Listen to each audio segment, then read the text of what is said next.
Muy buenas tardes, muchas gracias a Artromets y a las autoridades de ACAR por la invitación a participar a este simposio, donde vamos a repasar el papel de los andamios en el tratamiento de la patología articular en el momento. Hasta el 63% de los pacientes que son sometidos a una cirugía artroscópica se les encuentra algún tipo de lesión condral. Hay que recordar que la estructura cartilaginosa es una estructura aneural, avascular y con mínima capacidad de autorregeneración. Por eso estos pacientes, si son dejados sin un tratamiento adecuado, pueden evolucionar con el tiempo a un proceso degenerativo articular.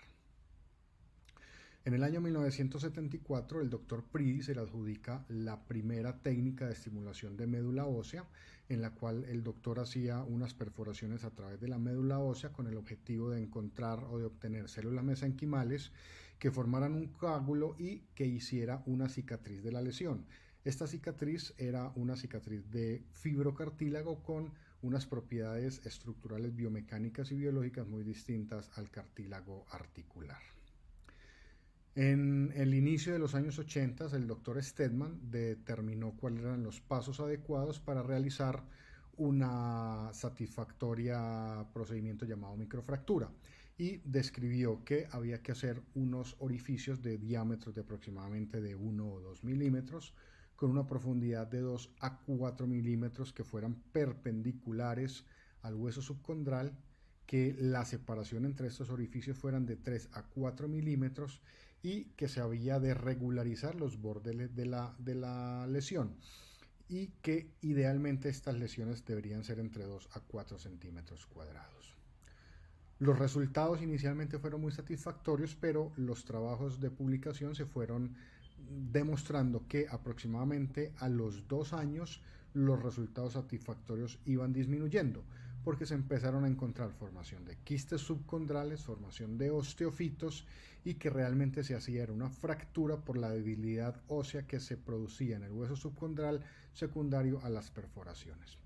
Entonces el doctor Jack Bert en un comentario al editorial en la revista Arthroscopy empieza a preguntarse si había llegado el momento para abandonar el procedimiento llamado microfractura.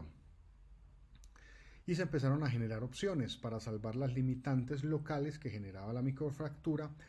que era pasar la capa del cartílago estratificado con unos instrumentales especiales que el doctor Yoshiya nos presentó y que debía haber un aporte biológico, y ese aporte biológico era principalmente solventado por unos andamios, unos scaffolds. Esos andamios tenían una composición muy especial, eran unos andamios no tejidos de conformación tridimensional de ésteres de ácido hialurónico llamados IAF, en los cuales el objetivo era contener las células del estroma mesenquimal para favorecer la adhesión, la organización, la proliferación y la diferenciación de las células mesenquimales,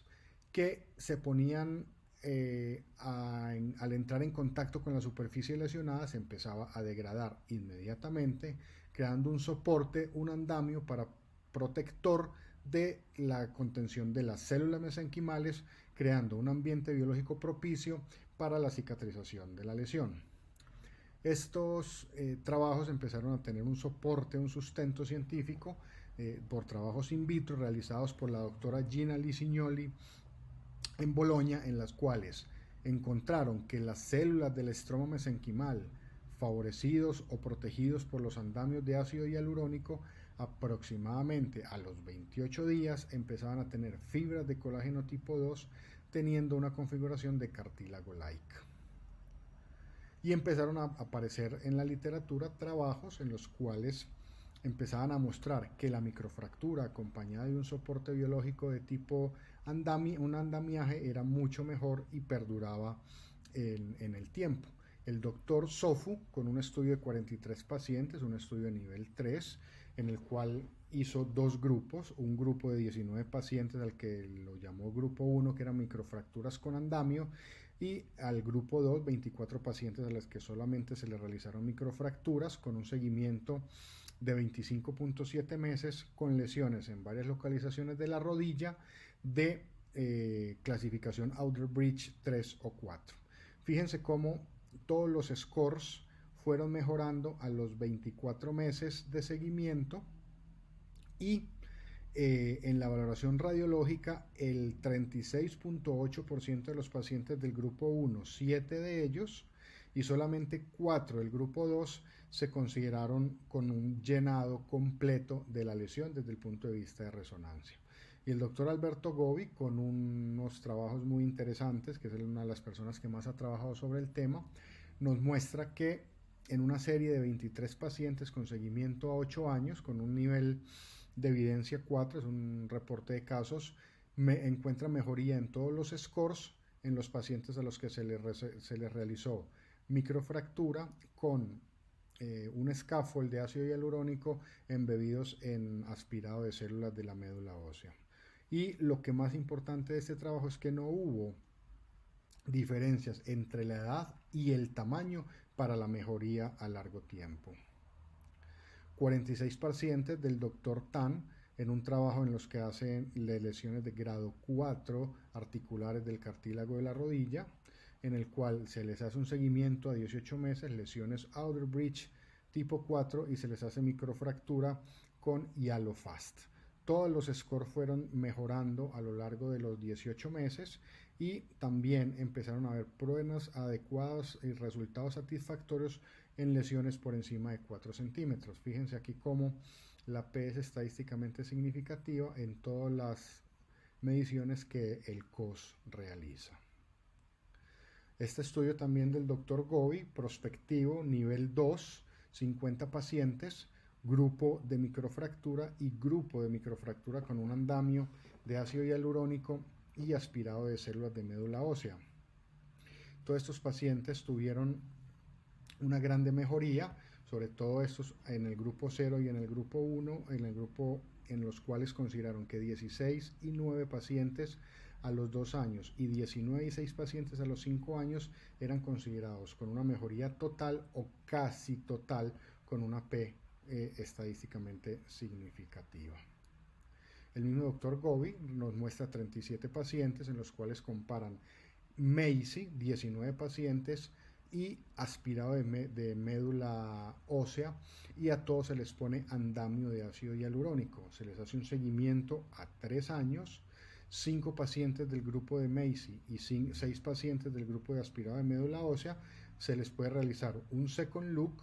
y 4 pacientes de cada grupo se les puede realizar una biopsia articular. A todos se les midieron el IKDC, la escala visual análoga, el Tegner y la valoración de COS. En los 11 pacientes que se les pudo hacer el second look, los 11 pacientes tuvieron una integración casi completa de la lesión, biopsia por congelamiento, todos mostraron un cartílago-like, una mejoría en los scores de ambos grupos con una leve disminución no estadísticamente significativa del grupo de MACI a los 2 años y con una valoración por resonancia magnética de 16 pacientes de cada grupo, siendo del grupo de MACI solamente 76% de completamente llenado el defecto y el 81% en los pacientes de aspirado de médula ósea. Entonces, sobre los andamios en lesiones condrales de la rodilla, podemos decir que mejoran los resultados funcionales en todas las escalas de medición, aumentando la sobrevida de la microfractura. Y que los andamios en patología articular se pueden utilizar porque se pueden hacer en un solo paso quirúrgico, son muy versátiles porque se pueden utilizar vía artroscópica o por mini artrotomía, no requiere fijaciones adicionales, esto secundario a su comportamiento tridimensional, es de fácil adherencia a la zona de la lesión, genera un cartílago-like, es reproducible y confiable y aumenta el éxito de las técnicas de estimulación medular. Muchas gracias por su atención.